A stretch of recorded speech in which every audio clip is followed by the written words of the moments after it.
Жалпы өзіңіз бір саланың ғана емес, бірнеше бір саланың басын қайырып жүрген азаматтарымыздың бірісіз. Және екінші жұмыс жасайтын орныңыз осы Теміртау қаласындағы конфессия аралық мәселелерді зерттеу және сараптау орталығында директорлық қызметті атқарасыз. Енді сол саладағы жұмысың жайлы қайырып өтсеңіз. Енді ол сала біз Теміртаудың құрамына Ақтау кенті де кіргендіктен, сол Ақтау кенті мен Теміртаудың аймағында 3 мешіт, 2 православ шіркеуі, 1 католик шіркеуі, 11 протестанттық шіркеуі бар. Қазақстан Республикасының діни бірлестіктер туралы заңында бүкіл діни бірлестіктер ол Қазақстан аумағында тіркелу керек, арасында тіркелмегендер де бар. Сондықтан заңсыздықтарды анықтайтын болсақ, бұрындары болды ғой, бір есік қағып жүріп, сенің қалауыңнан тыс дінді насихаттап, уағыздап, көшеде кетіп бара жатсаң тоқтатып алып діни уағыздарын айтып, мазаңды алатын. Қазір енді заң бойынша бұның барлығына тыйым салынған. Солай жүрген адамдар болса, оны анықтап, діни кітаптарды сататын өзі рұқсат етілген орындар болады. Кейде сол рұқсатсыз діни кітаптар сатылып жатқан болса, оларды тексеріп, оларды анықтап, тиісінше айыппұлдарын салып, ескертулерін беріп, жазаларын тартқызып, сонымен бірге көп халық білмейтін, біреуге музыка ұнайды, біреуге картинка ұнайды, суреттер, біреуге фильм ұнайды, біреуге уағыз ұнайды, біреуге әңгіме ұнайды, сөйтіп отырып, мынау телефонның ішіндегі ВКонтакте группасында немесе Телеграмда, каналдарда бір ұнаған жеріне тіркеліп кетеді. Бірақ ол жер біздің Қазақстанда радикалды топтар деп мойындалған топтар болады, анықталған топтар болады. Олар бір күні бір 10 жақсы нәрсені беріп, 11-ші жаман нәрсені беруі мүмкін. Жатағымның идеологиясын, ал оны байқамай қалуы мүмкін. Сондықтан біз сондай адамдарға біздің орта сараптама жасап, сондай топта отырғандарын біліп, ескерту жасайды. Сіз осындай біздің республиканың төңірегінде радикалды деп саналатын топта отыр екенсіз. Сіз оны өзіңізді білмейтін шығарсыз. Сондықтан мүмкіндік бар кезде шығыңыз. Бір күн емес, бір күні басыңызға бәле болуы мүмкін деп хабарлаймыз.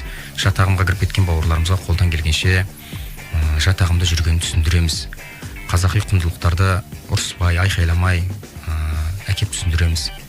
Енді уақыт болса көп нәрсе айтуға болады. Мысалға, бесікке үкі тағу.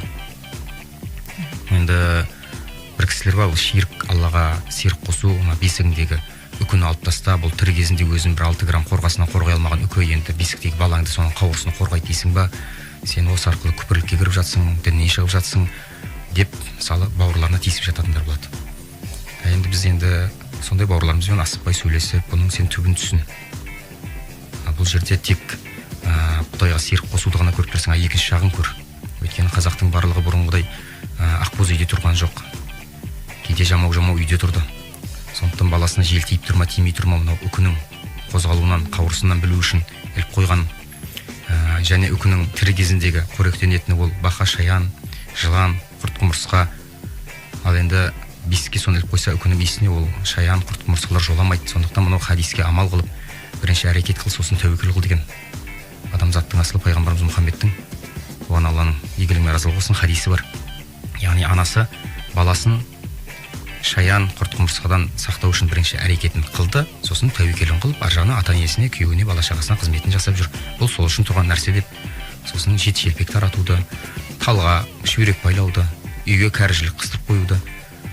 Соның барлығы бұл біздің айналып келгенде түбі сүннетке не хадиске барып тірелетін дүние екенін, немесе дінге қайшы нәрсе емес екенін айтып түсіндіру. Сондықтан қазақы немесе Қазақстан халқының құндылықтарынан алыстап кетпеу үшін сол бауырларға жеке кездесіп түсіндіріп, шамамыздың келгенше әйтеуір бетін бері қарату.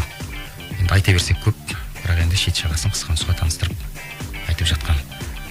Тамаша, енді расымен де адам жүре берсең, көре бересің, біле бересің дейді ғой. Расымен де үкінің бесіктің ілініп тұратын түпкі мағынасын сізден енді ғана біліп отырмын.